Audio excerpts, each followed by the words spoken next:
بقول لك ايه، ما تيجي توديني شويه عند امي؟ هو انت يعني عدوك لما تشوفيني قاعد شويه تعالى وديني عند امي، تعالى وديني عند اختك، تعالى وديني هنا، تعالى وديني، مش هروح في حته، انا هترزع في البيت.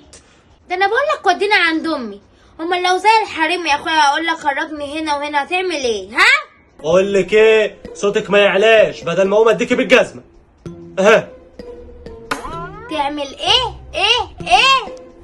زي ما سمعت كده، فاكر انا اخاف منك ولا ايه؟ خلاص يا عم انك ما خرجت خش اجيب ميه واجي تاكل قرف راجل معفن. انت وليه مقرفه كل شويه عايزه تخرج ناقصه قرف.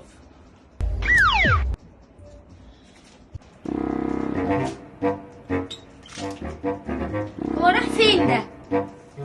انا قدامك اهو. قدامي فين؟ مطرح ما سايباني مرزوع على السرير اهو، مش شايفه؟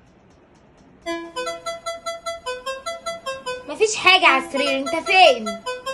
دي جي ميرو. يا حول الله يا رب، انت هتجنني. قدامي فين؟ على السرير اهو قدامك زي ما انت سايباني. يمكن انا عيني فيها حاجه. فين قدامي؟ اهو قاعد اهو. يا نهار اسود، انت اتقلبت دبدوب. ما هو من عمايلك تستاهل. ايه ده؟ هو انا طلبت دبدوب؟ طب انا عايز اعمل حمام. اخش الحمام ازاي؟